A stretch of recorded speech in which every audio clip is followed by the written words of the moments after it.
சத்தம் எப்படி இருக்கு? சிக்கன் பொடி மாஸ். அவசரத்துல கைய மட்டும் இதுல வச்சிடக்கூடாது, அதான் நான் யோசிச்சுட்டு இருக்கேன். அதனால கதன்னு இருக்கு. யாருக்கு அழகாக தோசை சுட வருகிறது அப்படின்னு பார்க்க போறோம். இந்த பாரு, உனக்கு சேட்டு அதிகமாகி போச்சியா? ஸ்டார்ட் பண்ணலாம். என்னங்க இது வித்தியாசமா இருக்குது? முதல்ல எண்ணெயை எடுத்துக்கிட்டு அது மேல தண்ணியை தெளிக்கணுமா? சின்னமோ கரண்டியோ உங்களுக்கு எது சௌரியமா ஊத்துங்க. என்ன அழகா ஊத்திருக்காங்க பாரு. நடுங்கிடுச்சு. தோசையில ஓட்ட கேள்விப்பட்டிருக்கேன், பள்ளத்தாக்கு.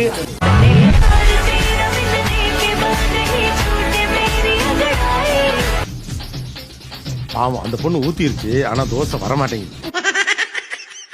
சிம்ரன், என்னடா என்னம்மா இது?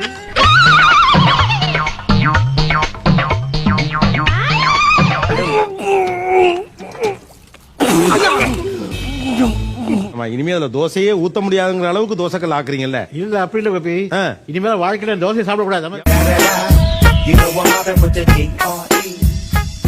நீங்க எங்களுக்கு தோசையெல்லாம் செய்ய வேண்டாமா, நீங்க ஊத்துன தோசையை எடுத்து கொடுத்துருங்கம்மா போதும்.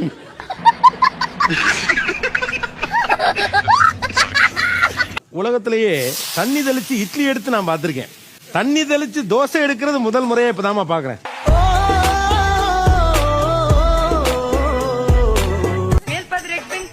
கொத்து பரோட மாதிரி கொட்டீங்க தோசைய. செஃப் வந்து ஹெல்ப் பண்ணுங்க பாத்து. இதோ வந்துட்டேன். அவ்வளவுதான், இந்த கல்லு முடிஞ்சுன்னு நினைக்கிறேன். என்ன என்ன எழவி அது? கடைசியில ஒரு பெரிய மனுஷனை இப்படி ஆகிவிட்டீங்களேயா? யாரு பாவமோ யாரும் விடாது, நான் சொல்றேன். தாமு சார், நீங்க வந்து ஒரு ப்ரொஃபஸரும் கூட. உங்க ஸ்டூடெண்ட் இந்த மாதிரி ஒரு தோசை ஊத்துனா என்ன சார் பண்ணுவீங்க?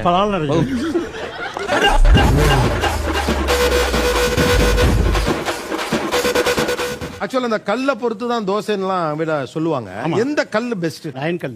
இது மாதிரி தான் இந்த தோசை நல்லா வரும். ஓ, அப்படியா விஷயம்? அங்க பாருங்க, இந்த உங்க கார்ட்டூன் தோசை எல்லாம் ஊத்துறாங்க பாருங்க, கொஞ்சோண்டு என்னதான் அவங்க யூஸ் பண்ணிருக்காங்க. எப்படி இல்ல உங்களுக்கு மட்டும் ரோசனை புதுசு புதுசா வருது? 3 தோசையில் எது சிறப்பாக இருக்குன்னு அந்த தோசையும் கொடுக்கலாம். பட் தாமு சார் வந்து விஜய் டிவியுடைய ஒரு சொத்து, காப்பாத்தி நம்ம பத்திரமா வச்சுக்கணும்ல. நக்கல்யா அவனுக்கு. அந்த பேட்ச் வந்து ஏதாவது ஒண்ணுதான் 4 பேர்ல ஒத்துதானா? 4ல 1 தான் சொல்லவே முடியாது. 3ல 1 தான். தமிழக உணவு உலக அளவில் பிரசித்தி பெற்றது அப்படின்னா அது தோசை. என் மனசுலயே அதான், என் மாமா மனசுலயே அதான். கமலா ஹாரிஸ் அவர்கள் கூட இந்தியன் உணவு செய்ய தெரியும் சொல்லி சமைச்சு காட்டினது வந்து மசாலா தோசை.